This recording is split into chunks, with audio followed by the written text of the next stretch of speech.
अच्छा ठीक अच्छे।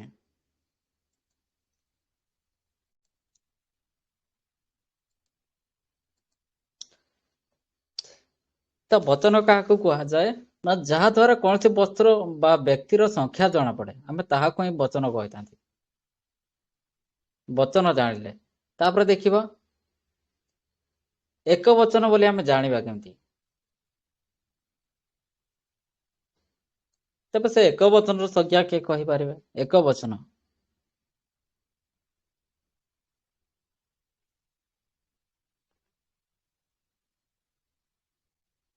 एक वचन संज्ञा किए कहि पारिबे।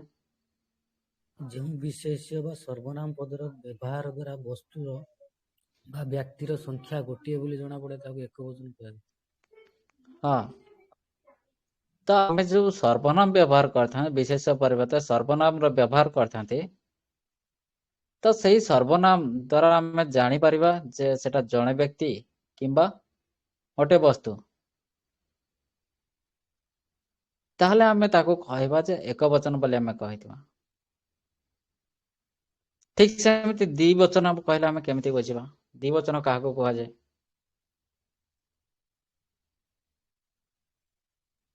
अधिक थिबा व्यक्ति को द्विवचन कहबा। जो विशेष्य बा सर्वनाम पदर व्यवहृत वस्तुर व्यक्तिर संख्या एक रु अधिक थाए। 2 3 4 एमती थिले बहुवचन तो गुड़ा जेहेतु आमर ओडिया आमर दीटा ही वचन आम देखा पाती तो आमर ओडिया दी वचन ना संस्कृत रही एक वचन दी वचन बहुवचन 3टी वचन रही किंतु ओडिया आमर दी वचनटा ना तबे संस्कृत भी जदि बुझाए ताहले जो विशेष बा सर्वनाम विशेष परिवर्ते आम व्यवहार करथवा सर्वनाम से सर्वनाम पदर व्यवहार द्वारा जदि आम गोटे वस्तु किंबा व्यक्तिर संख्या 2 बोली जना जाए ताहले दी वचन बोली कह जाए। ठीक सेमती बहुवचन कहले आम कौन बुझा ना जो विशेष बा सर्वनाम पद व्यवहार द्वारा आम वस्तुर बा व्यक्तिर संख्या एक रु अधिक बोली आम जना पड़े ताहाको आम बहुवचन बोली कही था। एकाधिक जो ताहाको आम कौन कहते ना बहुवचन बोली कही था। तबे ठीक अच्छे आपको जीवा कारक क्या कही था आम कारकर संज्ञा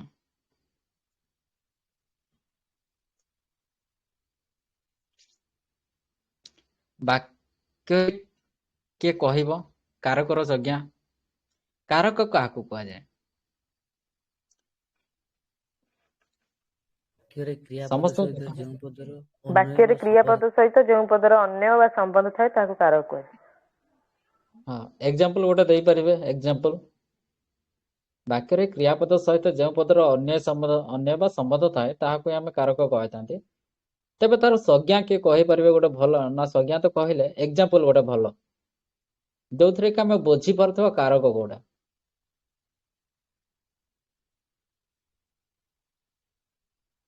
तो वाक्यर तो आम विभिन्न प्रकार संबंध रही था आम जानूँ है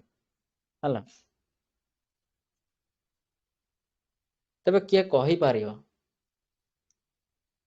कालीर एमएडी 12 एमसीक्यू पेपर देइछि तो से देखियो कारक चैप्टर जोटा यूनिट अच्छी से केते प्रकार संबंध थाए सेटा बढ़िया भाव में लिखा जाए। कारक चैप्टरटा मु निजे राइट करछे तो जेहेतु से पिलाटा लिखिबिनी कहला तो मु निजे राइट करछे अवश्य भल भाव में लिखा जाए बुझिया भाई लिखा जाए।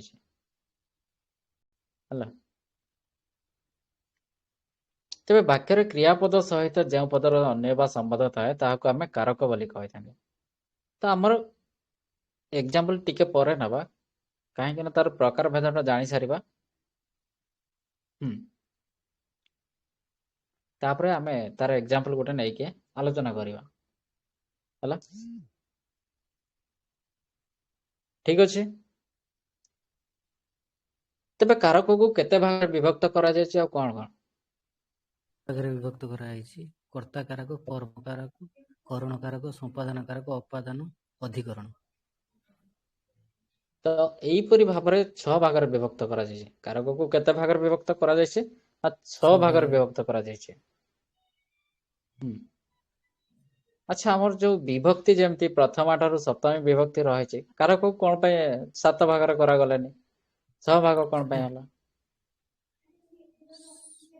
ଛ- ଆଉ କୋଉ ଛଅ ଭାଗଟା ନମ୍ବର ଲେଖାଗଲାନି? ସମ୍ବୋଧ ପଦ ବୋଲି ସେଟାକୁ ହଁ, ତ 6 ନମ୍ବରରେ ଥାଏ ଆମର ଯୋଉଟା ସମ୍ବନ୍ଧ ଅଛି ବା ଷଷ୍ଠୀ ବିଭକ୍ତିରେ ଆମେ ରଙ୍କର ମାନଙ୍କର ସେଟା ସମ୍ଭବ ପଦ ବୋଲି ସେଟା ସେଇଟାକୁ ଆମେ ଗ୍ରହଣ କରାଯାଏନି କାହିଁକି ନା ସେଟା ସମ୍ବନ୍ଧ ଥାଏ କ୍ରିୟାପଦ ସହିତ ଡାଇରେକ୍ଟଲି ସମ୍ବନ୍ଧ ଥାଏ ସମ୍ବନ୍ଧ ଥାଏ। ଆଜ୍ଞା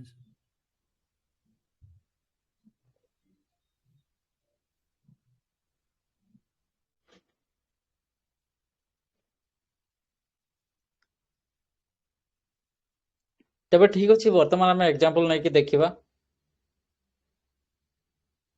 ହେଲା।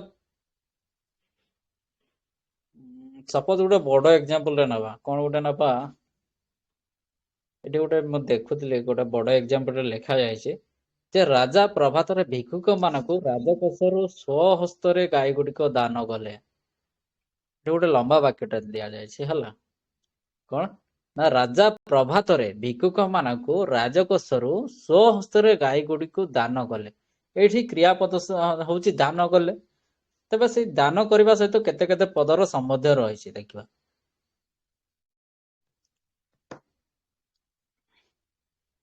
ତେବେ ଯୋଉ କାରକ 6 ପ୍ରକାର ବୁଝିଲେ ନା ଯେ କର୍ତ୍ତା କାରକ ଯେ ଯାହା ଦ୍ୱାରା କାର୍ଯ୍ୟଟି ସମ୍ପାଦିତ ହୋଇଥାଏ ତ ସେ ହିଁ କର୍ତ୍ତା ତା ପାଖରେ କର୍ତ୍ତା କାରକ ହେଇଥାଏ ଏବଂ କର୍ତ୍ତା ଯାହା କରେ ତାହା ହଉଛି କର୍ମ। ଯେ ଏଠି ବାକ୍ୟରେ କଣ ହେଇଛି ନା ରାଜା ପ୍ରଭାତରେ ଭିକ୍ଷୁକ ମାନଙ୍କୁ ରାଜକୋଷରୁ ସ୍ୱହସ୍ତରେ ଗାଈ ଗୁଡିକ ଦାନ କଲେ। ରାଜା କଣ କଲେ ନା ଗାଈ ଗୁଡିକୁ ଦାନ କଲେ। ଯୋଉ ଗାଈ ଗୁଡିକ ହେଲା ଯୋଉ ଦାନ କରାଗଲା କାହାକୁ ଦାନ କରାଗଲା ନା ଭିକ୍ଷୁକ ମାନଙ୍କୁ ଦାନ କରାଗଲା। ଉଠୁଥିବା ସ୍ଥାନରେ ବି କର୍ତ୍ତାକାରକ ହେବ ପ୍ରଶ୍ନ କରାହେଉଥିବ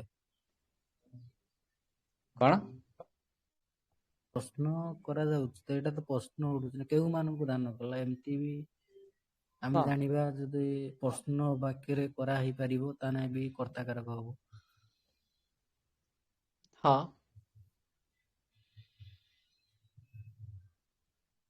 କର୍ତ୍ତା କାରକ ପୁଣି କେତେ ତାର ଯଦି ଭାଗ ଭାଗକୁ ଯିବା ବହୁତ କ୍ଷେତ୍ରରେ ହୁଏ। କେତେବେଳେ ସମ୍ବୋଧନରେ ହୁଏ କେତେବେଳେ ଅଭିଯୋଗ ହୁଏ ଆଉ କେତେବେଳେ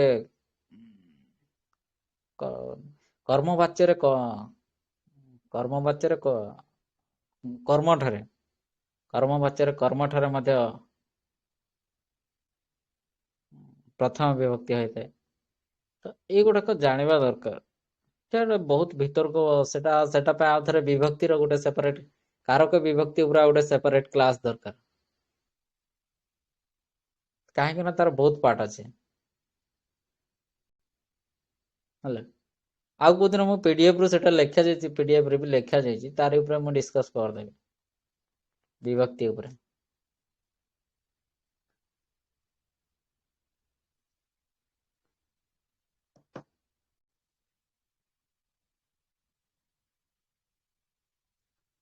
ତେବେ ଜାଣିଲେ ଆମେ କାରକକୁ 6 ଭାଗରେ ବିଭକ୍ତ କରାଯାଇଛି ଯେ ଆମେ ସମ୍ବନ୍ଧ କଣ କଣ ରହିଥିଲା ଆମେ ଜାଣିବା ପାଇଁ ଚାହୁଁଥିଲେ ଯେ କିଏ ଦାନ କଲେ।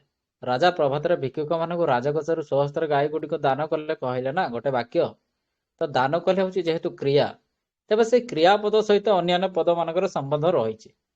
ଯେମିତି କି କିଏ ଦାନ କଲେ କିଏ ଦାନ କହିଲେ ସେ ରାଜା ଦାନ କଲେ ଉତ୍ତର କଣ ରାଜା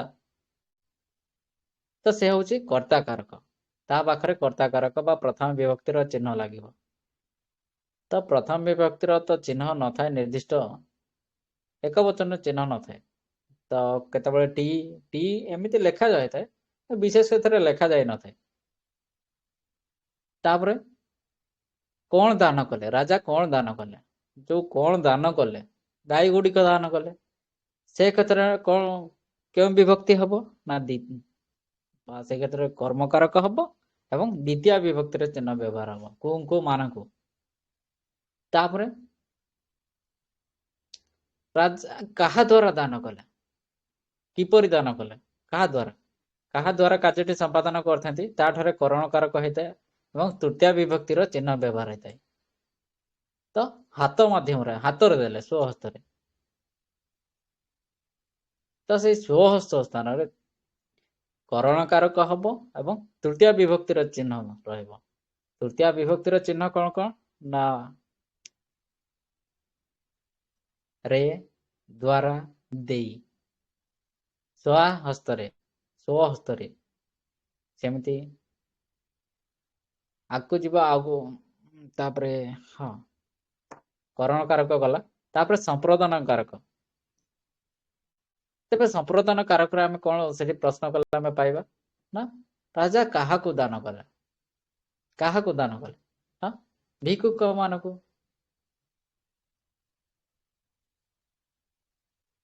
ଉତ୍ତର କଣ ଆସୁଛି?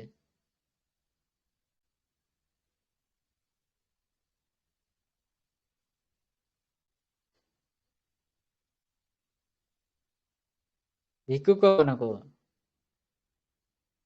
କାହାକୁ ଦାନ କଲ କହିଲେ ଭିକ୍ଷୁକ ମାନଙ୍କୁ।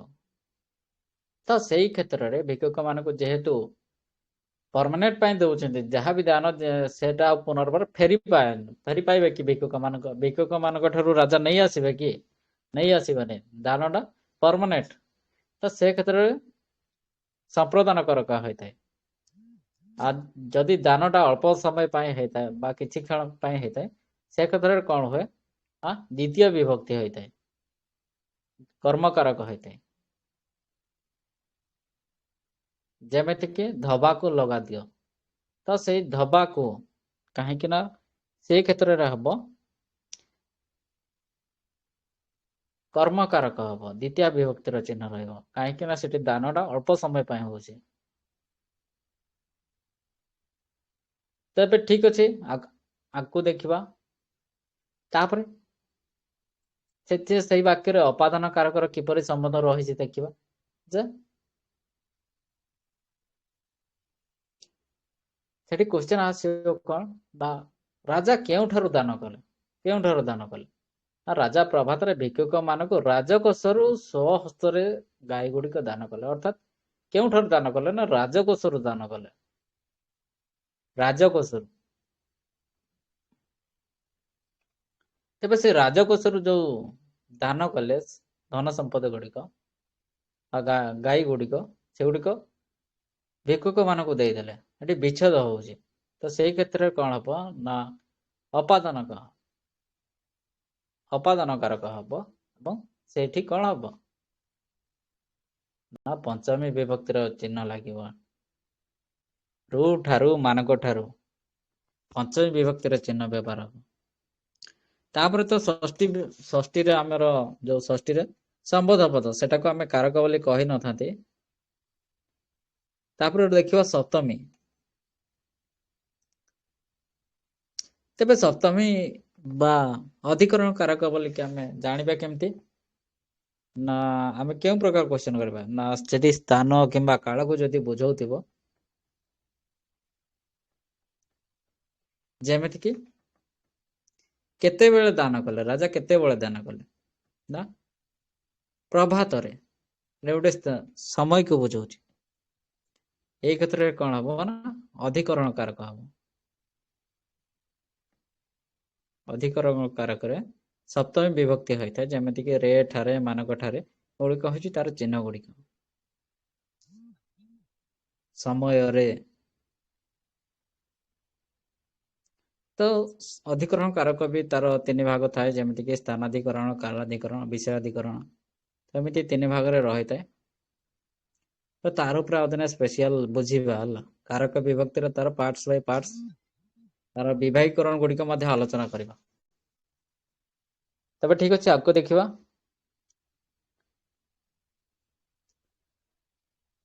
ଶୁଣାଯାଉଛି ଭଏସ?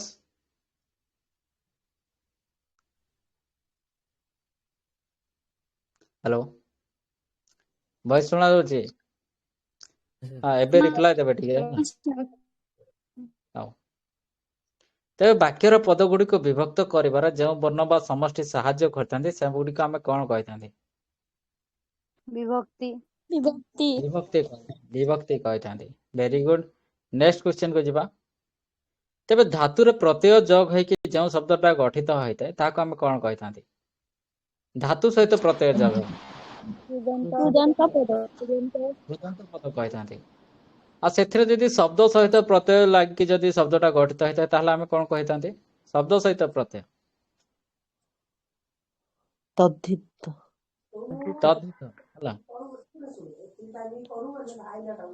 ଧାତୁରେ ପ୍ରତ୍ୟୟ ଲାଗିକି ଯଦି ଶବ୍ଦ ଗଠିତ ହଉଛି ତାହେଲେ ସେଠି କୃଦନ୍ତ ପଦ କହିବା। ଆଉ ଶବ୍ଦ ସହିତ ପ୍ରତ୍ୟୟ ଲାଗିକି ଯଦି ଶବ୍ଦ ଗଠିତ ହଉଛି ତାହାକୁ ଆମେ ତଦ୍ଧିତ ପଦ କହିଦେବା। ତଦ୍ଧିତ ତଦ୍ଧିତ ହେଲା। ଆଜ୍ଞା। ତେବେ ଯେଉଁ ପଦ ମାନଙ୍କର ଲିଙ୍ଗ ବଚନ ବିଭକ୍ତି ଭେଦରେ କୌଣସି ପରିବର୍ତ୍ତନ ହୁଏ ନାହିଁ ତାହାକୁ ଆମେ କଣ କହିଥାନ୍ତି? ଅବୟ ଅବୟ ପଦ। ପଦ ଅବୟ ପଦ ନ ବ୍ୟୟ ଅବ୍ୟୟ ଅର୍ଥାତ୍ ସେ ପଦ ଗୁଡ଼ିକର କୌଣସି ପରିବର୍ତ୍ତନ ନାହିଁ। କିଏ ଏକ୍ଜାମ୍ପଲ ଦେଇପାରିବେ ଅବ୍ୟୟ ପଦ? କିଛି କୁହ ଅବ୍ୟୟ ପଦ କଣ କଣ? କିଏ କଣ କଣ ଜାଣିଛ ଅବ୍ୟୟ ପଦ?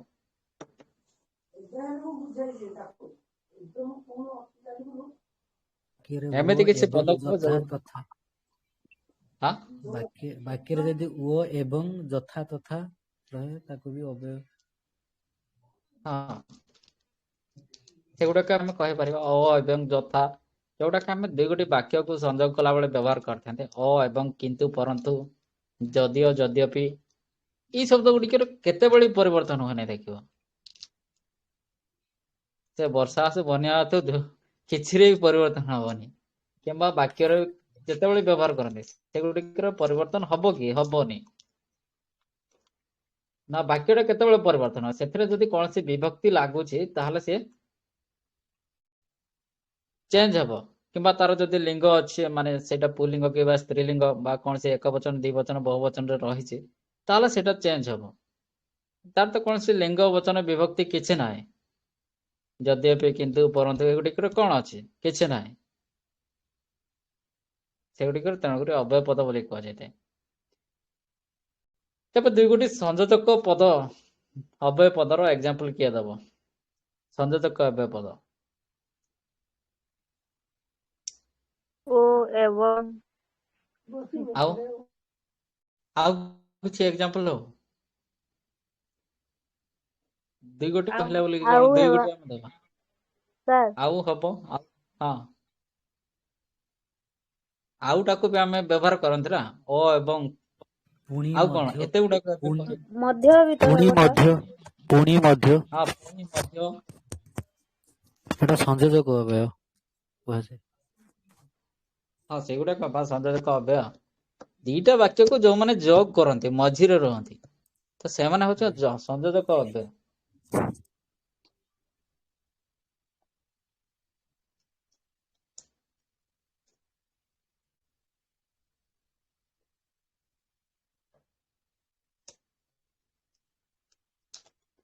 ତେବେ କେତେକ ସଂଯୋଜକ ଅବ୍ୟୟ ଗୁଡିକ ମଧ୍ୟ ବିଯୋଜକ ଭାବରେ ଆମେ ଦେଖିବା ପାଇଁ ପାଇଥାନ୍ତି। ଯେମିତି କି ଯୋଉଗୁଡା କିନ୍ତୁ କେତେ କ୍ଷେତ୍ରରେ ବାକ୍ୟର ଅର୍ଥକୁ ବୁଝିଲେ ଯାଇକି ସେଟା ଜାଣି ହବ ଏଠି ସଂଯୋଜକ ଅବ୍ୟୟ ବ୍ୟବହାର ହେଇଛି କି ବିଯୋଜକ ଅବ୍ୟୟ ଅର୍ଥରେ ସେ ନେଉଛି।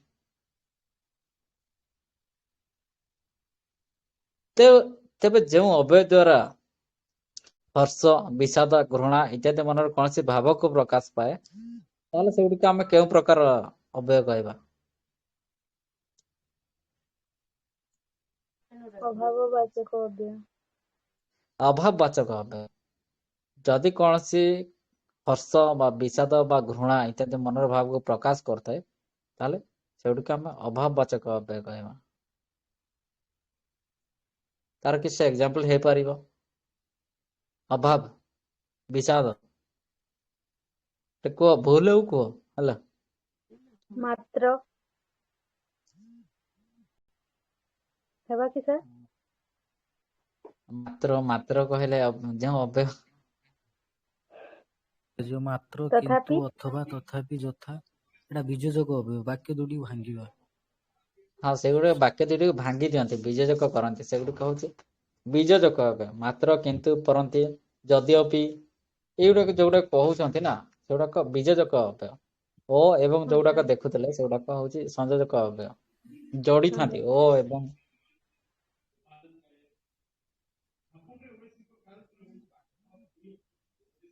ତେବେ ଅଭାବବାଚକର ମାନେ ସେମିତି ତ ନିର୍ଦ୍ଦିଷ୍ଟ ମୁଁ ବି ଜାଣିପାରୁନି ଅଭାବବାଚକର କଣ ଏକ୍ସାମ୍ପଲ ହେଇପାରିବ।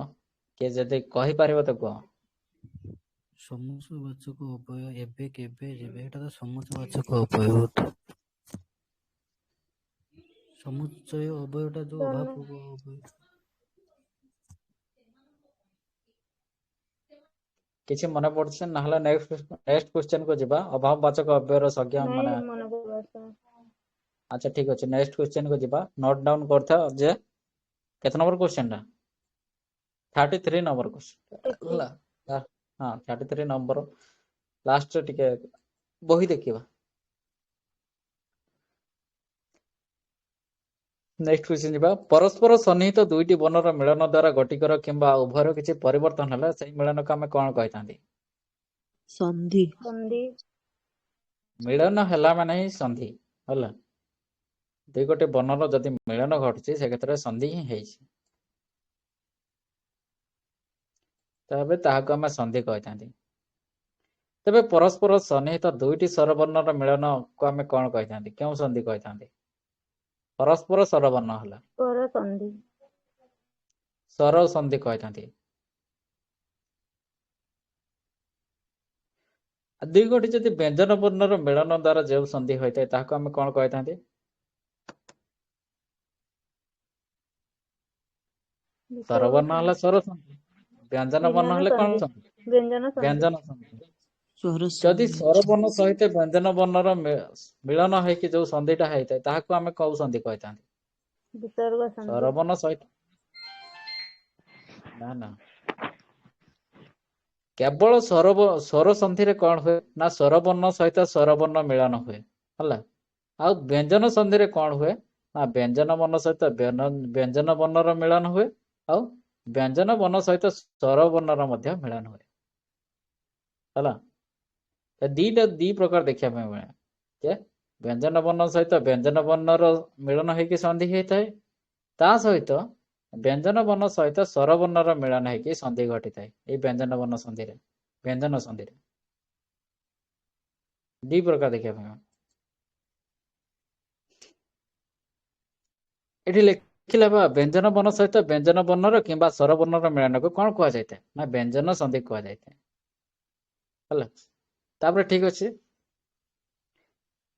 ବିସର୍ଗ ସହିତ ସ୍ୱର ବର୍ଣ୍ଣ ବ୍ୟଞ୍ଜନ ବର୍ଣ୍ଣର ମିଳନକୁ କେଉଁ ସନ୍ଧି କୁହାଯାଇଥାଏ? ବିସର୍ଗ ସହିତ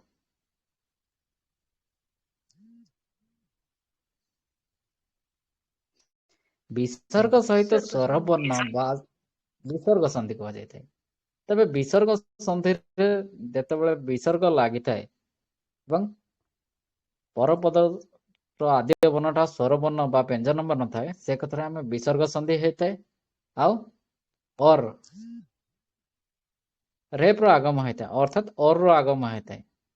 ଯେମିତିକି ନିଯୁକ୍ତ ଜନ ନିର୍ଜନ ଅର୍ ର ଆଗମ ଘଟିଥାଏ ଉତ୍ପନ୍ନ ହେଇଥାଏ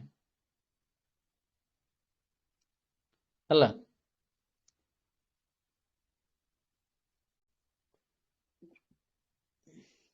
ତାପରେ ନେକ୍ସଟ କ୍ୱେଶ୍ଚନ କୁ ଯିବା। ଆଉ ଗୋଟେ ବି ଆମେ ବିସର୍ଗ ସନ୍ଧିରେ ଆମେ ଦେଖନ୍ତି ଯେ ବିସର୍ଗ ସନ୍ଧିରେ ବିସର୍ଗ ପ୍ରଥମରେ ଥିବ ବିସର୍ଗ ଥିବ ଏବଂ ପରବର୍ତ୍ତୀ ଯୋଉ ସ୍ୱର ବର୍ଣ୍ଣ ବା ବ୍ୟଞ୍ଜନ ବର୍ଣ୍ଣ ଥାଏ ତେବେ ସେଇ ବ୍ୟଞ୍ଜନ ବର୍ଣ୍ଣରେ ଯଦି ଯୋଉ ସବୁ ଥାଉ ନା କାହିଁକି ସେତେବେଳେ ତାର ସ୍ୱରଟାର ପରିବର୍ତ୍ତନ ଘଟିଥାଏ। ମୂର୍ଧନ୍ୟ ସ ହେଇଯାଇଥାଏ ହେଲା। ମୂର୍ଧନ୍ୟ ସ ଦେଖିବା ପାଇଁ ମିଳେ ହେଲା। ବିସର୍ଗ ପରେ ଯଦି କୌଣସି ସ ଥାଏ ତାହେଲେ ତାହା ମୂର୍ଧନ୍ୟ ସ ହେଇଯାଇଥାଏ। ଦାନ୍ତ ସେ ତାଲବ୍ୟ ମୂର୍ଧନ୍ୟ ସ ଯୋଉ ପେଟ ପ ଟାଇପ ର ସଟା ମୂର୍ଧନ୍ୟ ସ ସେଇ ସଟା ହେଇଥାଏ। ତେବେ ପରସ୍ପର ସମ୍ପର୍କ ଥିବା ଏକାଧିକ ପଦକୁ ଯୋଡି ଏକ ପଦ କରାଯିବାର ନାମକୁ କଣ କୁହାଯାଏ? ସମାସ। ଏକ ପଦରେ ଯଦି ଆମେ ପ୍ରକାଶ କରୁଛେ ତାହାକୁ ଆମେ ସମାସ ବୋଲି କହିଥାନ୍ତି ହେଲା। ପରସ୍ପର ସମ୍ପର୍କ ଥିବ ଏକାଧିକ ପଦକୁ ଆମେ ଗୋଟିଏ ପଦରେ ପ୍ରକାଶ କରିବାକୁ ସମାସ ବୋଲି କହିଥାନ୍ତି। ତେବେ ସମାସକୁ ଆମେ କେତେ ଭାଗରେ ବିଭକ୍ତ କରିଥାନ୍ତି? 6 ଭାଗରେ। 6 ଭାଗ। 6 ଭାଗରେ। କଣ କଣ କିଏ କହିପାରିବ? ତତ୍ପୁରୁଷ କର୍ମଧାରୟ ବହୁବ୍ରୀହି ଦ୍ୱିଗୁ ଦ୍ୱନ୍ଦ୍ୱ ଏବଂ ଅବ୍ୟୟଭାବ। ଆଚ୍ଛା ଭେରି ଗୁଡ ଭେରି ଗୁଡ। ଆଉ ଥରେ କହିଲ ଟିକେ। ତତ୍ପୁରୁଷ ସମାସ, କର୍ମଧାରୟ ସମାସ, ବହୁବ୍ରୀହି ସମାସ, ଦ୍ୱିଗୁ ସମାସ, ଦ୍ୱନ୍ଦ୍ୱ ସମାସ ଆଉ ଅବ୍ୟୟଭାବ ସମାସ। ଅବ୍ୟୟଭାବ। ଆଚ୍ଛା ଯାହା ବି ହଉ କହିଦେଲ ସବୁଟାକ ଧନ୍ୟବାଦ। ତେବେ ସମାସ ଉପରେ ଟିକେ ଆଲୋଚନା କରିବା, କାହିଁକି ନା ସମାସ ଗୋଟେ ବହୁତ ବୁଝିବା ଚାପ୍ଟରଟା। ଆଗରୁ ମଧ୍ୟ କ୍ଲାସ ହେଇଛି, କିନ୍ତୁ ସଂକ୍ଷିପ୍ତରେ ବୁଝିବାଟା ଅଲଗା ଆଉ ବିସ୍ତୃତରେ ବୁଝିବାଟା ଅଲଗା। ସଂକ୍ଷିପ୍ତରେ ବି ଭଲ ବୁଝି ହୁଏ ହେଲା। ବୁଝିବା ପାଇଁ ହେଲେ ସଂକ୍ଷିପ୍ତରେ ବୁଝିବାଟା ହିଁ ବେଟର, କାହିଁକିନା ଲଙ୍ଗ କ୍ଲାସରେ ବୁଝିବାଟା ବହୁତ ସମୟ ଲାଗେ, ସମୟ ସାପେକ୍ଷ। ତେବେ ସାଧାରଣତଃ ସମାସକୁ ଆମେ 6 ଭାଗରେ ବିଭକ୍ତ କରିଥାନ୍ତି। କଣ କଣ? ତତ୍ପୁରୁଷ ସମାସ, ପ୍ରଥମରେ ତତ୍ପୁରୁଷ ସମାସ। ତ ସେଇ ତତ୍ପୁରୁଷ ସମାସକୁ ପୁଣି କେତେ ଭାଗରେ ବିଭକ୍ତ କରାଯାଇଛି? କିଏ କହିପାରିବ ତତ୍ପୁରୁଷ ସମାସକୁ?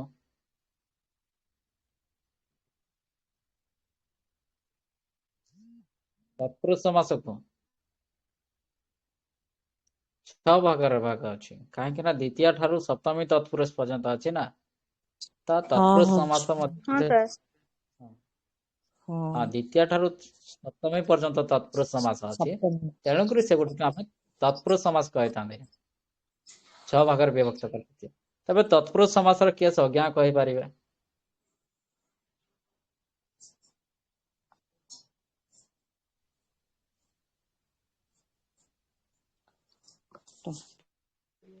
ଉଦାହରଣ କାଁ ସାର୍? ଆରେ ସମାସ, ତତ୍ପୁରୁଷ ସମାସ ଆମେ କାହାକୁ କହିବା? ସଂଜ୍ଞା ନ ଜାଣିଲେ ଖାଲି ହବ କି? ସଂଜ୍ଞା।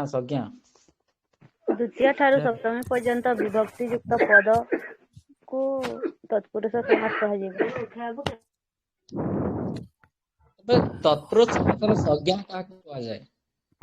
ପୂର୍ବପଦର ସଂଜ୍ଞା ତୃତୀୟା ବିଭକ୍ତି ମାନେ ଦ୍ୱିତୀୟ ପୁରୁଷର କୁର ଏମିତି କି ବିଭକ୍ତି ନା ବିଭକ୍ତି ଲାଗେ ପୂର୍ବପଦର ତୃତୀୟା ବିଭକ୍ତି ଲୋପ ହୋଇ ଯେଉଁ ତତ୍ପୁରୁଷ ସମାସ ହୁଏ ତାହାକୁ ତୃତୀୟା ତତ୍ପୁରୁଷ ସମାସ କୁହାଯାଏ।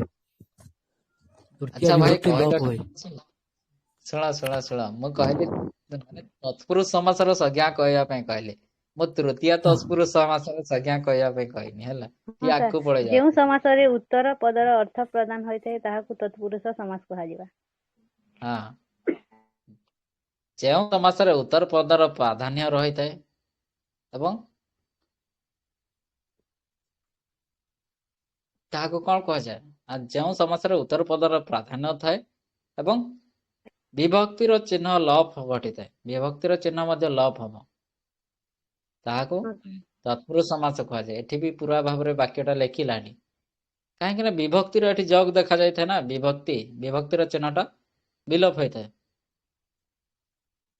ଯଦି ଯେଉଁ ବିଭକ୍ତିର ଚିହ୍ନ ଲୋପ ହେଇଥିବ ସେଇ ସମାସ, ସେତିକି ତତ୍ପୁରୁଷ ସମାସ କହିବା। ଦ୍ୱିତୀୟ ବିଭକ୍ତିର ଚିହ୍ନ ଯଦି ଲୋପ ହଉଛି ଦ୍ୱିତୀୟ ତତ୍ପୁରୁଷ, ତୃତୀୟ ବିଭକ୍ତିର ଚିହ୍ନ ଯଦି ଲୋପ ହଉଛି ତୃତୀୟ ତତ୍ପୁରୁଷ ହେଲା।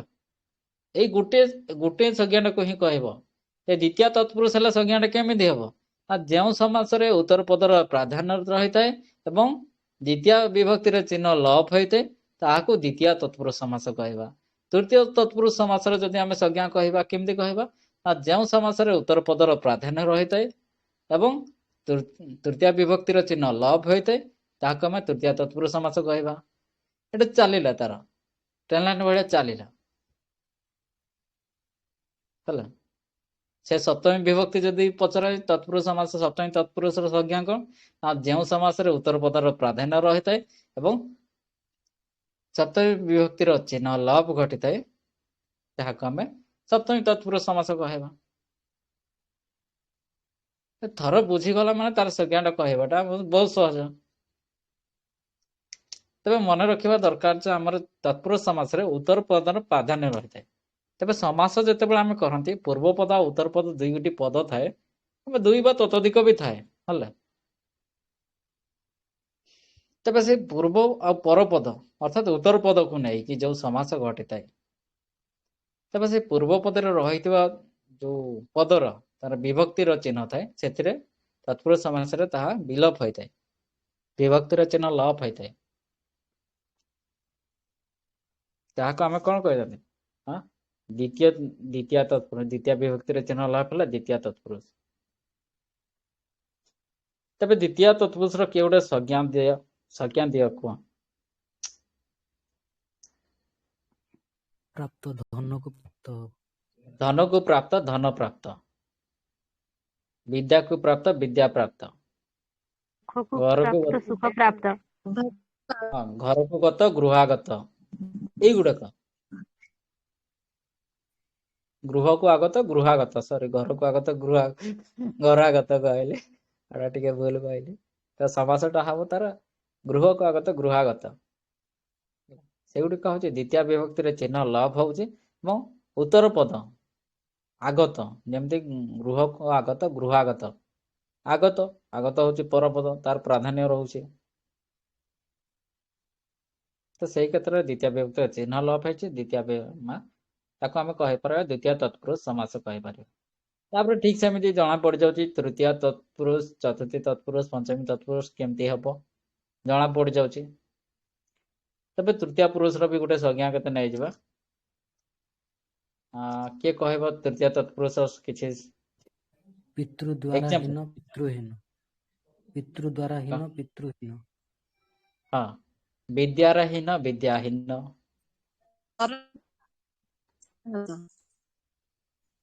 ଧନର ହୀନ, ବଜ୍ର ଦ୍ୱାରା ଧନହୀନ। ଆହତ, ବଜ୍ରାହତ। ହଁ, ସ୍ୱର ଦ୍ୱାରା ଆହତ, ସ୍ୱରାହତ। ଏଇଗୁଡିକ ଯୋଉ ହଉଛି ନା, ତାର ବିଭକ୍ତିର ଚିହ୍ନ ଲୋପ ଘଟୁଛି ଏବଂ ପରପଦର ପ୍ରାଧାନ୍ୟ ରହୁଛି।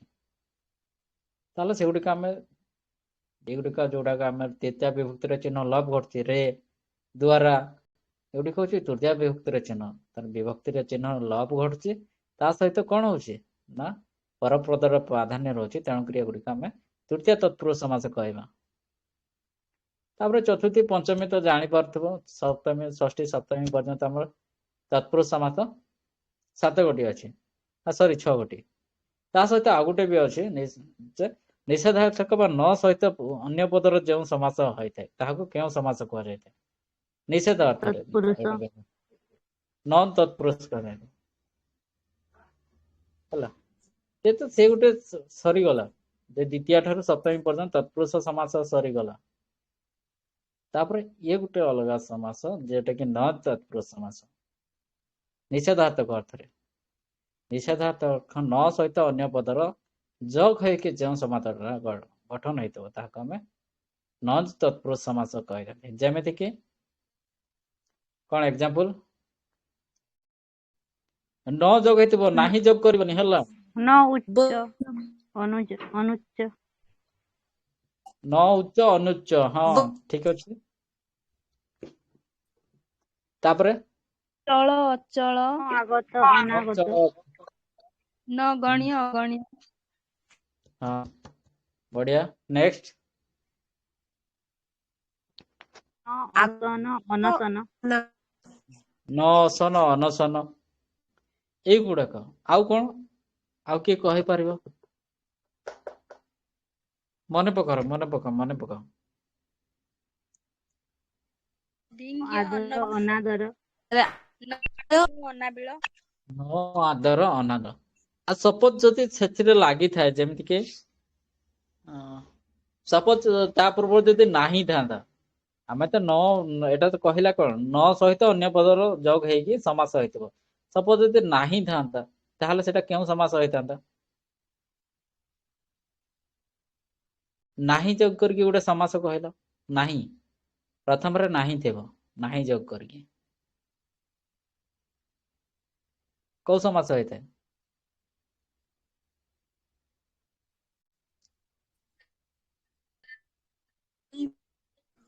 ନାହିଁ ଅର୍ଥ ଯାହାର ନିରର୍ଥ, ନା କଣ ନିରର୍ଥକ? ଥକ ହେବା ସରା। ହଁ,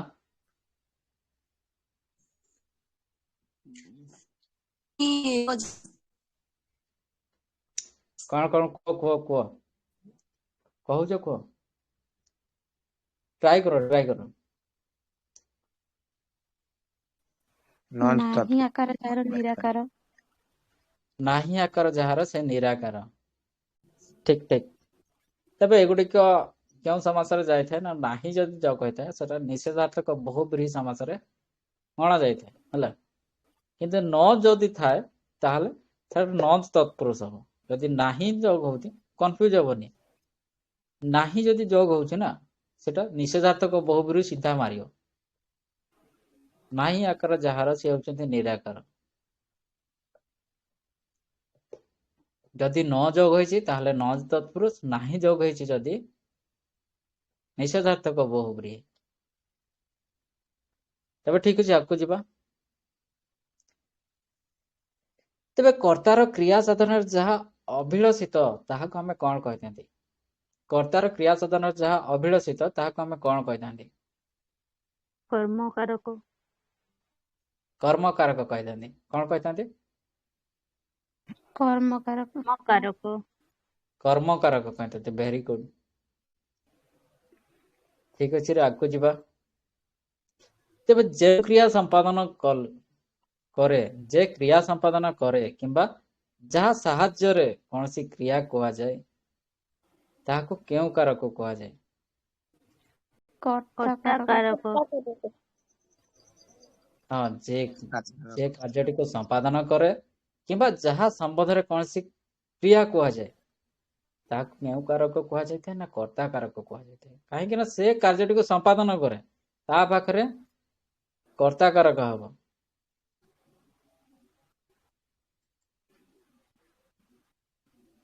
ତାପରେ ଆଗକୁ ଯିବା। ଆଗ କ୍ୱେଶ୍ଚନ ଅଛି ଯାହା କ୍ରିୟାର ସାଧନ ବା ଯାହା ସାହାଯ୍ୟରେ କ୍ରିୟାଟା ସାଧିତ ହୋଇଥାଏ ତାହାକୁ ଆମେ କଣ କହିଥାନ୍ତି? କରଣକାରକ। କରଣକାରକ। କରଣ କାରକ। ସେମିତି ଗୋଟେ ଏକ୍ସାମ୍ପଲ ନେଇକି କହିବା। କଣ ଏକ୍ସାମ୍ପଲ କଣ ହବ କରଣ କାରକର କିଏ କହିବ?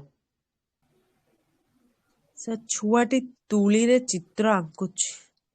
ହଁ, ତ ଯାହା ତୁଳିରେ ସାହାଯ୍ୟରେ ସେ ହଁ ଯାହା ଦ୍ୱାରା କ୍ରିୟାର ସାଧନ ଘଟୁଛି ବା କ୍ରିୟାଟା ସାଧିତ ହଉଛି କାହା ସାହାଯ୍ୟରେ? ସେ ତୁଳି ସାହାଯ୍ୟରେ।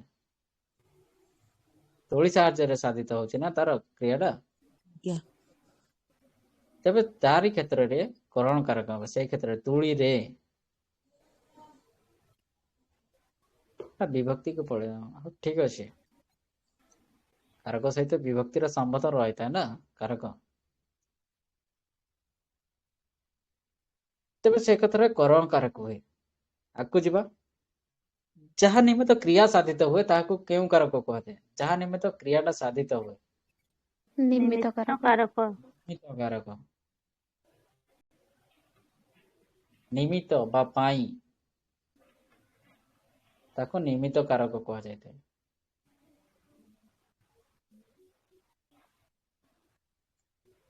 ତାପରେ ନେକ୍ସଟ ଯିବା।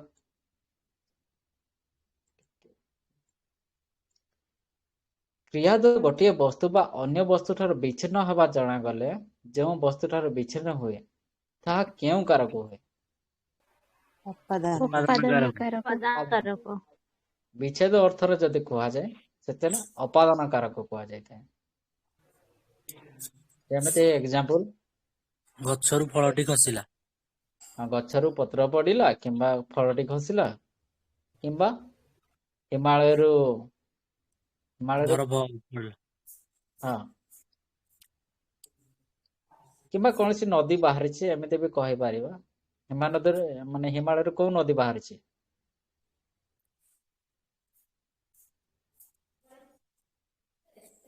କୋଉ ନଦୀରେ? ଗଙ୍ଗା ନଦୀ ନା କୋଉଠୁ?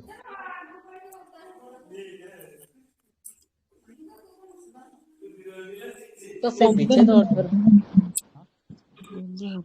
କୁହ କୁହ କୁହ କୁହ ନା ଶୁଣା ଯାଉନି? ସାର୍ ଗଙ୍ଗା ନଦୀ ଆପଣ ପଚାରିଲେ। ନାଇଁ, ହିମାଳୟରୁ କୋଉ ନଦୀ ବାହାରିଛି ବୋଲି ପଚାରିଲି। କୋଉ ନଦୀ? ହେଲା। ଗଙ୍ଗା ନଦୀ ନା। ହଁ। ହଉ ଠିକ ଅଛି।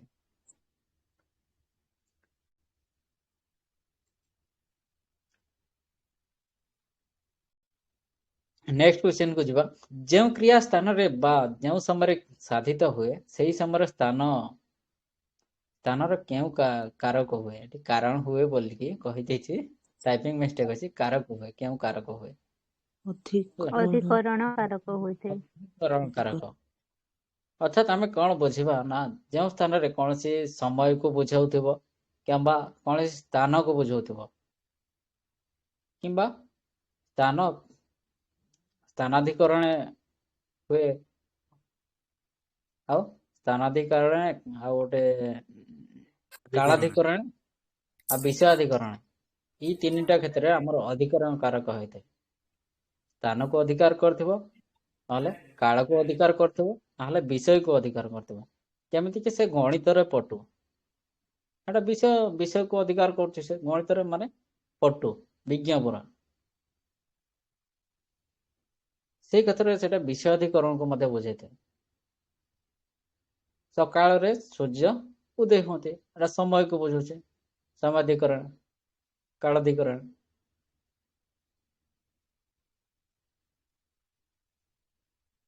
ଆମେ ଓଡ଼ିଶାରେ ରହୁଅଛୁ,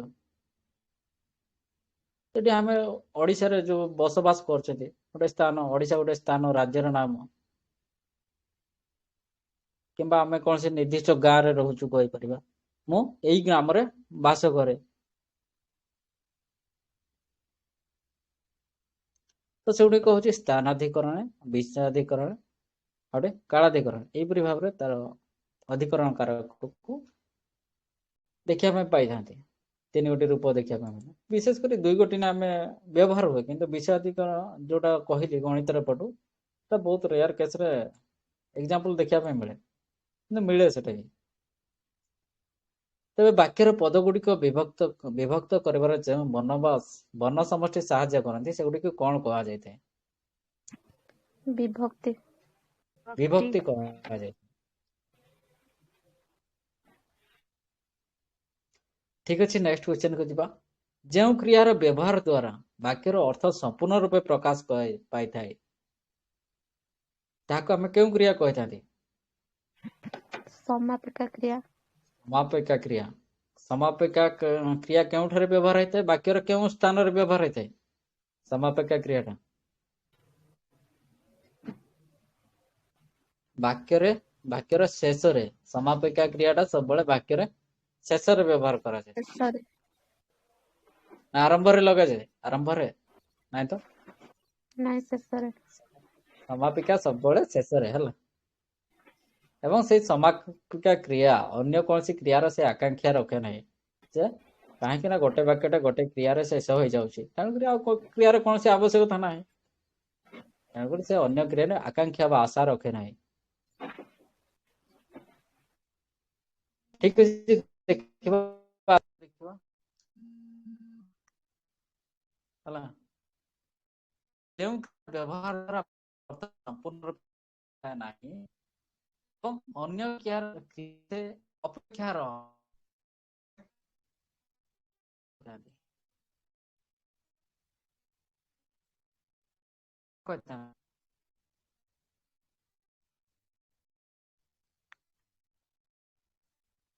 କିଏ କହିବ?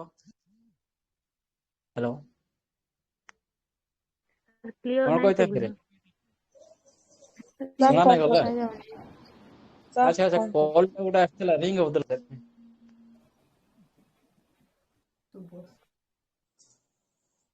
ବ୍ୟବହାର ଦ୍ୱାରା ବାକ୍ୟ ଅର୍ଥ ସମ୍ପୂର୍ଣ୍ଣ ରୂପେ ପ୍ରକାଶ ପାଏ ନାହିଁ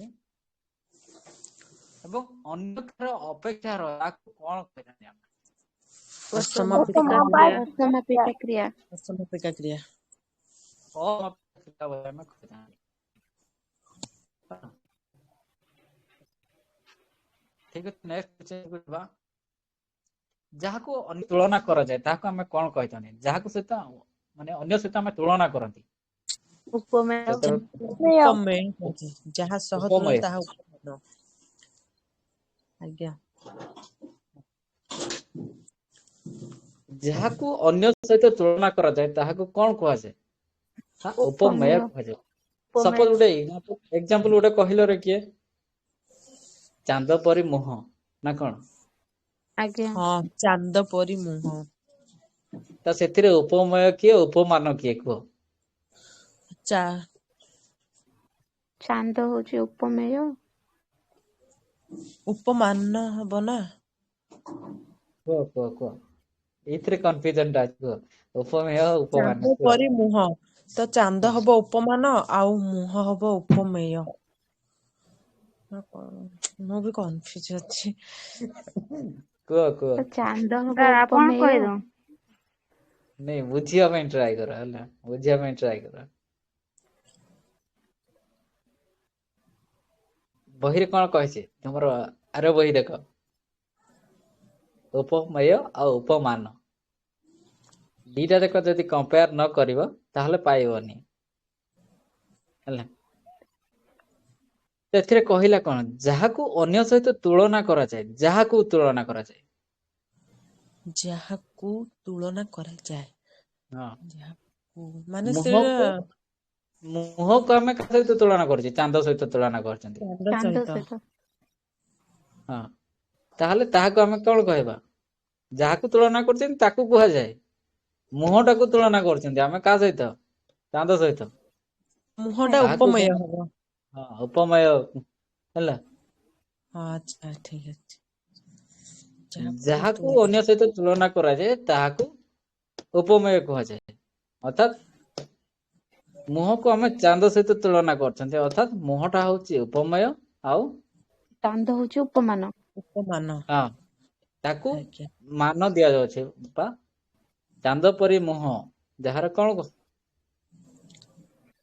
ଚାନ୍ଦ ମୁହଁ ନା କଣ? ଚନ୍ଦ୍ର ପରି ମୁଖ ଯାହାର ସେ ହଉଛି ଚନ୍ଦ୍ର ମୁଖରେ ସେଟା ଟିକେ ଆଉ ଟିକେ ଅଲଟା କହିଲେ ହେଲା। ଚନ୍ଦ୍ର ପରି ମୁଖ ଯାହାର ସେ ହଉଛି ଚନ୍ଦ୍ରମୁଖ।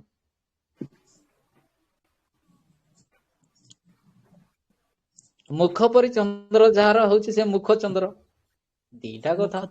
ମୁଖ ସେଇଟା ଉପମେୟ ହେବ। ହଁ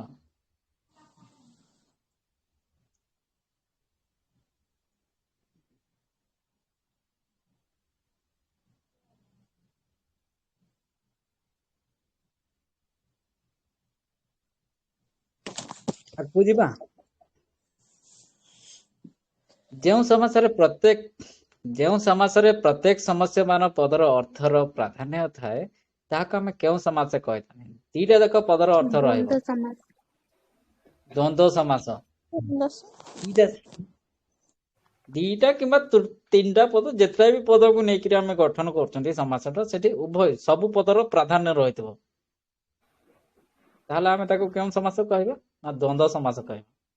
ତ ଦ୍ୱନ୍ଦ୍ୱ ସମାସ ଚିହ୍ନିବା ପାଇଁ ସହଜ କଣ ଉପାୟ ଅଛି? ମଝିରେ ଭାଇ ଓ ଥିବ ସଂଯୋଜକ ଅବୟବ। ଆଉ ସଂଯୋଜକ ଅବ୍ୟୟ ଥିବ ଆଉ ଦ୍ୱନ୍ଦ୍ୱ ମାନେ କଣ? ସବୁଠୁ ଗୋଟେ ଛୋଟ ଏକ୍ଜାମ୍ପଲ କହୁଛି ମାନେ କଣ ରାମ ଲକ୍ଷ୍ମଣ ସୀତା ଲବ ଓ କୁଶ ଭାତ ଓ ତୁଣ ଏଇ ଯୋଉ ଗୋଟେ ଯୋଗ ହଉଛି ନା ଅଯୋଗ ହଉଛି କେତେବେଳେ ଏବଂ ଯୋଗ ହଉଛି ସଂଯୋଜକ ଅବ୍ୟୟ ଗୁଡାକ ଯୋଗ ହଉଥିବ ସେଇ କ୍ଷେତ୍ରରେ ଦ୍ୱନ୍ଦ୍ୱ ସମାସ ହେଇଥାଏ। ଆଜ୍ଞା ହୁଁ। ମୁଁ ଭାତ ଖାଇବି ନା ତରକାରୀ ଖାଇବି ଦ୍ୱନ୍ଦ୍ୱରେ ପଡିଗଲି ଓ ଲାଗିଛି ଭାତ ଓ ତୁଣ ଭାତ ଓ ତରକାରୀ ତ ଅଯୋଗ ହେଇଥିବ କିମ୍ବା ଏବଂ ଯେତେବେଳେ ଯୋଗ ହେଇଥିବ ଜାଣିବ ଯେ ସେଠି ଦ୍ୱନ୍ଦ୍ୱ ସମାସ ହେଇଛି ସହଜରେ ବୁଝିବା ପାଇଁ ହେଲା। ଏମିତି ରାମ ଲକ୍ଷ୍ମଣ ସୀତା ହେଇପାରେ କିମ୍ବା ଯାହାବି ଯୋଗ କରିପାରିବ ଦିଟା ତିନିଟା ଶବ୍ଦକୁ ଆମେ ଯେତେବେଳେ ଯୋଗ କରିକି କୁହନ୍ତି ତ ସେଇ କ୍ଷେତ୍ରରେ ଆମେ ଦ୍ୱନ୍ଦ୍ୱ ସମାସ ହେଇଥାଏ। ତାପରେ ନେକ୍ସଟ ଦେଖିବା ଯେ ଯେଉଁ ସମାସରେ ସଂଖ୍ୟାବାଚକ ପଦ ପୂର୍ବରେ ଥାଏ ଦିଗୁ ଏବଂ ହବ ସେଇଟା। ସମାନ ନିଷ୍ପନ୍ନ ପଦ ସମାନ ଅର୍ଥ ବୁଝେଇଥାଏ ତାହାକୁ ଆମେ କେଉଁ ସମାସ କହିଥାନ୍ତି? ଦିଗୁ ସମାସ ଦିଗୁ ଦ୍ୱିଗୁ ସମାସ। ସମାସ ସଂଖ୍ୟା ଆସିଲେ ତ ଦିଗୁ ହବ। ସଂଖ୍ୟା ଆସିଲା ମାନେ ପୂର୍ବ ପଦଟା ଦିଗୁ ସଂଖ୍ୟାବାଚକ ଥିବ ଏବଂ ବହି ସମାହାରକୁ ବୁଝଉଥିବ ସମାହାରରେ ଦିଗୁ ସମାସ ହଁ ସହଜରେ ମନେ ରଖିବା ପାଇଁ ହେଲେ ସମାହାର ସମାହାର ଦିଗୁ। ହଁ ସମାହାରରେ ଦିଗୁ ସମାସ ବୋଲି କୁହାଯାଏ। ଏକ୍ସାମ୍ପଲ। ତ୍ରିଫଳା ହଁ, ସପ୍ତର୍ଷି ତିନି ଫଳର ସମାହାର। ସମାହାର ତ୍ରିଫଳ ଠିକ ସେମିତି ଫଳ ସପ୍ତର୍ଷି କଣ? ସପ୍ତର୍ଷି ସପ୍ତ ଋଷିର ହଁ ସମାହାର। ସପ୍ତଋଷିର ସମାହାର ହଁ, ହଁ। ସପ୍ତ ଋଷିର ସମାହାର ହଉଛି ସପ୍ତର୍ଷି। ପଞ୍ଚାମୃତ ହଁ, ସାତ ସମୁଦ୍ରର ସମାହାର। ସାତ ହଁ, ସମୁଦ୍ର। ସାତ ସମୁଦ୍ର।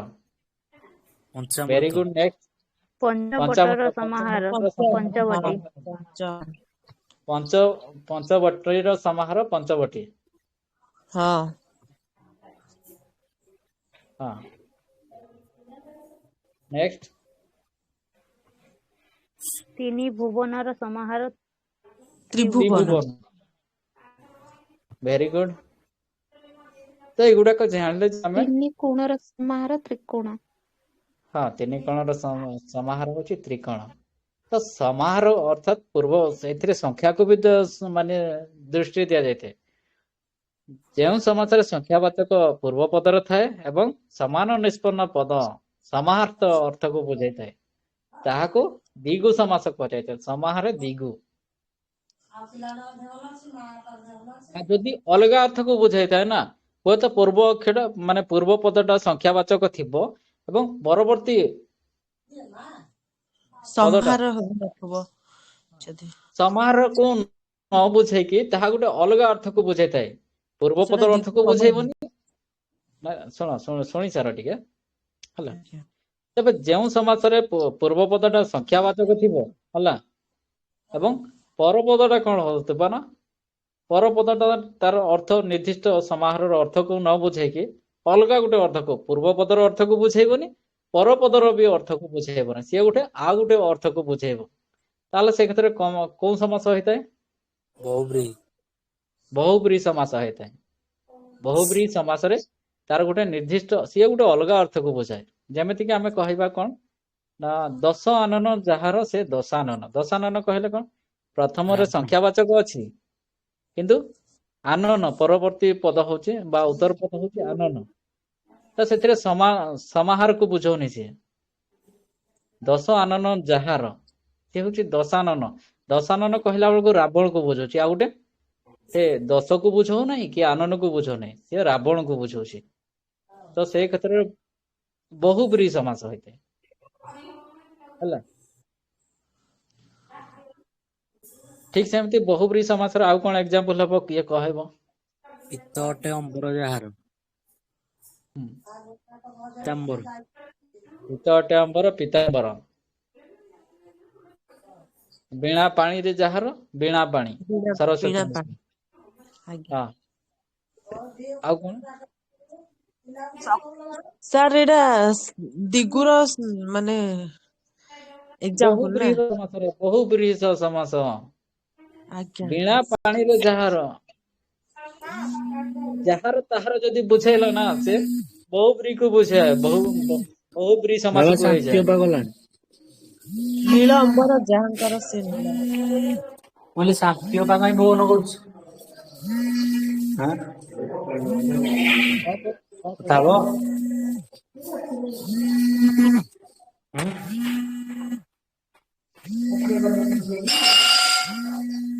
କଥା ହବ ନା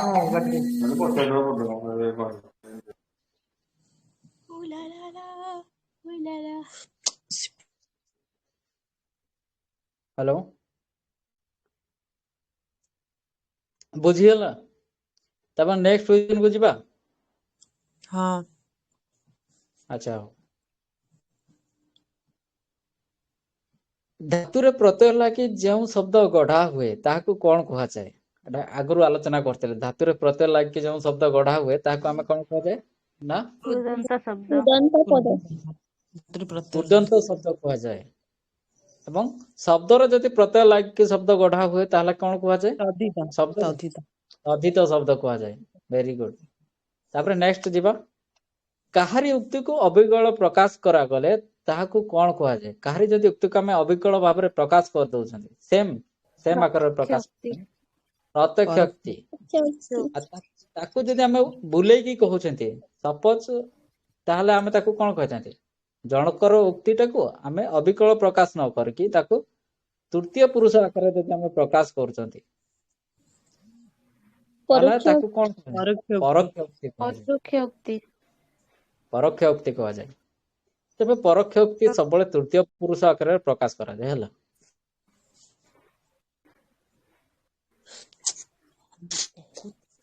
ଠିକ ଅଛି, ନେକ୍ସଟ କ୍ୱେଶ୍ଚନ କୁ ଯିବା। ଯେଉଁ ବାକ୍ୟରେ ଗୋଟିଏ ମାତ୍ର ସମାପିକା କ୍ରିୟା ଥାଏ ତାହାକୁ କଣ କୁହାଯାଏ? ସରଳ ବାକ୍ୟ। ସରଳ ବାକ୍ୟ କୁହାଯାଏ। ଠିକ ସେମିତି ଯୌଗିକ ବାକ୍ୟର ସଂଜ୍ଞା କଣ ହବ? ବାକ୍ୟରେ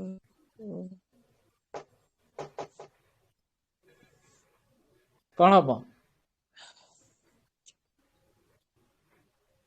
ଯେଉଁ ବାକ୍ୟରେ ସେ କାଲି କଣ କାଲି କାଲି କରିବା, ଏଇ ସରଳ ଯୌଗିକ ଜଟିଳ ସାର ଦବା, ତାପରେ ହଁ ସରଳ କାଲି ଯୌଗିକ ଜଟିଳ ସାର ଦବା, ତାପରେ ହଁ ବୁଝିପାରୁଛି ନା? କଣ ହେଲା କାଲି? ଡାକିଲେ ସେଟା ଜଟିଳ ବାକ୍ୟ ହେଇଯାଏ, ଯୌଗିକ ବାକ୍ୟ। ସାର୍ ଆପଣ ଆଉଥରେ କୁହରେ, ଆଉଥରେ କୁହ। ଯୌଗିକ କୁହ, ଯୌଗିକ। ସରଳ ପରେ ଯୌଗିକ କୁହ। ସାର୍ ଯେତେବେଳେ ସେତେବେଳେ ଲାଗିଲେ ଯୌଗିକ ବାକ୍ୟ ହେଇଥାଏ। ସେଟା ମୁଁ ଯେତେବେଳେ ଜଟିଳ। ସେତେବେଳେ ରାମକୁ ଦେଖିଲି। ହଁ ସରଳ ଜଟିଳ। ହଁ କୁହ। ଯୌଗିକ।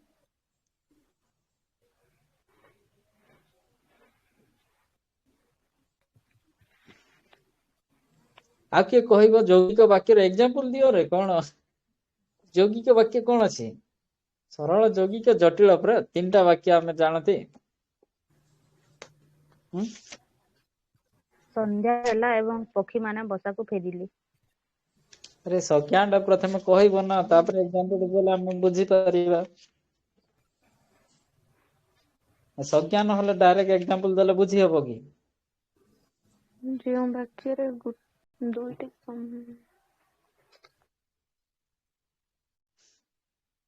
ଏଇଟା ଆମର ଅସୁବିଧା ଆଉ। ବାକ୍ୟ ପଢିଛନ୍ତି ନା ଆମେ?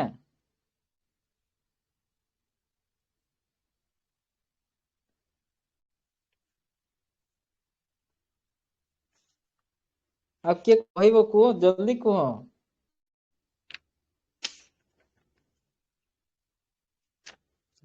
ତ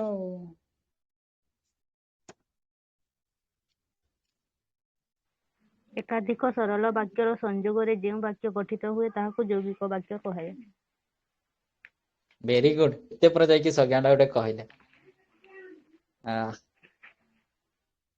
ତ ଏକାଧିକ ଯଦି ଆମେ ସରଳ ବାକ୍ୟ ଗୋଟେ ବାକ୍ୟର ଲକ୍ଷ୍ୟ କରୁଛନ୍ତି, ତାହେଲେ ତାହା ହଉଛି ଯୌଗିକ ବାକ୍ୟ। ବୁଝିଗଲା? ଗୋଟିଏ ସମାପିକା କ୍ରିୟା ଥିଲେ ତାହା ହଉଛି ସରଳ ବାକ୍ୟ। ତାହେଲେ ଏକାଧିକ ସରଳ ବାକ୍ୟ ଯଦି ଗୋଟେ ବାକ୍ୟରେ ରହୁଛି ତାହା ହଉଛି ଯୌଗିକ ବାକ୍ୟ। ବୁଝିଗଲା ନା? ହଁ ସାର୍। ଆଉ ଜଟିଳ ବାକ୍ୟ ଆମେ କାହାକୁ କହିବା? କିଏ କହିବ ଟିକେ କୁହ। ଯେଉଁ ବାକ୍ୟରେ ଗୋଟିଏ ପ୍ରଧାନ ବାକ୍ୟ ଏବଂ ଏକ ବା ଏକାଧିକ ଅପ୍ରଧାନ ବାକ୍ୟ ଥାଏ ଏବଂ ଅପ୍ରଧାନ ବାକ୍ୟ ଗୁଡ଼ିକ ପ୍ରଧାନ ବାକ୍ୟ ଉପରେ ନିର୍ଭରଶୀଳ ହୋଇଥାଏ ତାହାକୁ ଜଟିଳ ବାକ୍ୟ କହିବା। ହଁ ଭେରି ଗୁଡ। ତେବେ ଯେଉଁ ବାକ୍ୟରେ ଗୋଟେ ପ୍ରଧାନ ବାକ୍ୟ ରହିଥିବ ଆଉ ଏକାଧିକ ଅପ୍ରଧାନ ବାକ୍ୟ ଥିବ, ଆଉ ସେ ଅପ୍ରଧାନ ବାକ୍ୟ ଗୁଡିକ ପ୍ରଧାନ ବାକ୍ୟ ଉପରେ ସେମାନେ ଡିପେଣ୍ଡେଣ୍ଟ ହେଇକି ଥିବେ, ନିର୍ଭରଶୀଳ ହେଇକି ଥିବେ, ତାହେଲେ ସେଇ ବାକ୍ୟକୁ ଆମେ କଣ କହିବା ନା ଜଟିଳ ବାକ୍ୟ କହିବା। ତେବେ କିଏ କଣ କହୁଥିଲେ ଆଜି ଏଇଠି ରଖିବା ନା କଣ କହୁଥିଲେ କିଏ ଗୋଟେ? ଆଚ୍ଛା ହଉ ଠିକ ଅଛି, କାଲିକି କରିବା ତାହେଲେ ହେଲା। ବାକି ଆଲୋଚନା କାଲିକି କରିବା। 8:30ରେ କ୍ଲାସ ହବ ନା ଆଜି? କିଏ ନେବେ କହିଥିଲେ? ନାଇଁ ପଚାରୁଛି। କେହି ତ ନେବି କହିନାହାନ୍ତି, ମୁଁ କଣ? ଆଚ୍ଛା ଠିକ ଅଛି, ଆଜିର ଏଣ୍ଡ କରିବା ଏଇଠି ଚାପ୍ଟରକୁ। ସମସ୍ତଙ୍କୁ ଧନ୍ୟବାଦ।